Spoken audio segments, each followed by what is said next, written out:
जैसे उनमें प्रोटीन को डाइजेस्ट करने वाले एंजाइम होते हैं, रासायनिक क्रिया को मदद करने वाले एंजाइम होते हैं, और जी प्रोटीन और कार्बोहाइड्रेट के पाचन से लेकर आपकी हड्डियों की संरचना, आपकी जो हड्डियां हैं उनकी ग्रोथ, उनको आपस में जोड़ने में, जब हड्डी टूट जाती है उसको जोड़ने का काम भी जिंक करता है,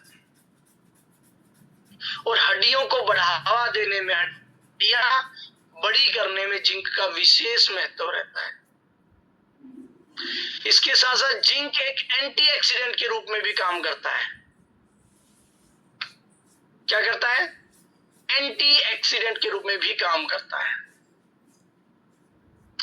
जब आपकी कोशिकाओं को नुकसान पहुंचता है, जब आपकी कोशिकाओं का नुकसान पहुंचता है तो इम्यून सिस्टम के साथ मिलके उनका दोबारा निर्माण करने में भी जिंक मदद करता है। जिंक जो है वो प्रजनन प्रक्रिया में भी मदद करता है। बच्चा जो बनता है उस प्रक्रिया में जिंक आपकी बहुत मदद करता है। बच्चे का दिमाग, बच्चे का तंत्रिका तंत्र, इन दोनों की ग्रोथ के अंदर जिंक का बहुत बड़ा रोल है। अगर बच्चे में जिंक की कमी हो गई, बच्चा ग्रोथ नहीं कर पाएगा, मेंटली और फिजिकली दोनों। बच्चे की इम्यूनिटी जो है वो कमजोर रहेगी। आपको पता है 1980 के दशक में सर्दी और जुकाम के अंदर जिंक की गोलियां दी जाती थी इम्यून सिस्टम को बढ़ाने के लिए। उस टाइम पे जो टेबलेट थी, उस टाइम पे ये अमोक्सिलिन और ये नहीं थे, जिंक का इस्तेमाल किया जाता था। और एक अध्ययन से पता चला कि जिंक सर्दी के वायरस को रोकता है। जिनको सुबह सुबह छींकें आती है उनमें जिंक की कमी है। जो सुबह सुबह पड़ोसियों को जगा देते हैं उनमें जिंक की कमी है। थोड़ी सी सर्दी है, तुरंत अगर जिंक का प्रयोग कर लिया जाए तो तुरंत ठीक हो सकती है। अगर लंबी कमी है तो लंबे समय तक आपको लेना पड़ेगा। अभी हम बात करें आपको डेली जरूरत कितनी है जिंक की। अगर आप पुरुष हैं तो आपको 18 ग्राम जिंक चाहिए। कितना चाहिए? नहीं, 11 ग्राम जिंक चाहिए, सॉरी 18 नहीं। अगर आप पुरुष हैं आपको 11 मिलीग्राम डेली चाहिए जिंक।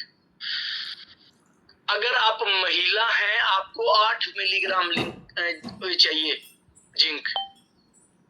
अगर आप प्रेग्नेंट महिला हैं तो आपको 12 ग्राम जिंक चाहिए।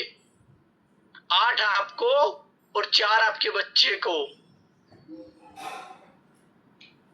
अगर आप बच्चे हैं तो आपको 11 मिलीग्राम जिंक चाहिए। ठीक है। अभी हम बात करें जिंक कौन कौन से मुख्य काम है जो हमारे शरीर में करता है, क्योंकि जिंक तो 300 से ज्यादा काम करता है। कुछ मुख्य काम है जिन पे हम प्रकाश डालेंगे। सबसे पहले आपकी इम्यूनिटी पे असर करता है जिंक।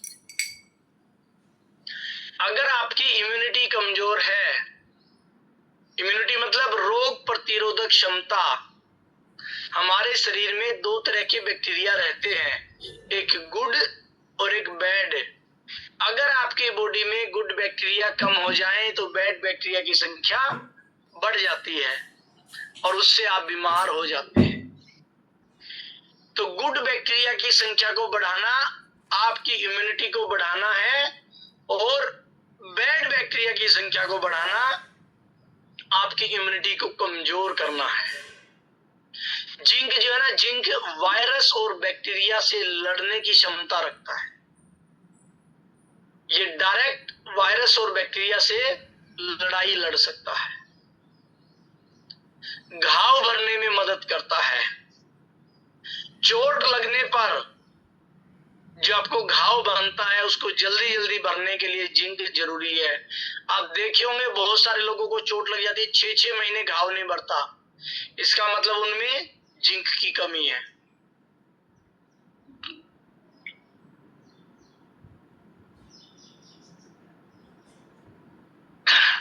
आपके जो टिश्यू है ना, टिश्यू को रिपेयर करने में मदद करता है। टिश्यू क्या होते हैं? सबसे पहले आपके बॉडी में बनता है टिश्यू। क्या बनता है?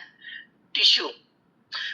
टिश्यू से मिलके बनती है कोशिकाएं, कोशिकाओं से मिलके बनता है ऑर्गन, और ऑर्गन से मिलके बनता है शरीर। तो टिश्यू आपकी बॉडी का सबसे छोटा पार्ट है, और जिंक टिश्यू को रिपेयर करने में आपकी मदद करता है। इसके साथ साथ आपकी कोशिकाओं की ग्रोथ और कोशिकाओं की रिपेयर करने में भी ये उनकी मदद करता है। नई कोशिका बनाने में और पुरानी कोशिकाओं को रिपेयर करने में जिंक अहम भूमिका निभाता है, और बच्चों के लिए बहुत जरूरी है जिंक। बच्चों की ग्रोथ, बच्चों की हाइट के लिए जिंक बहुत जरूरी है। इसके साथ साथ डीएनए,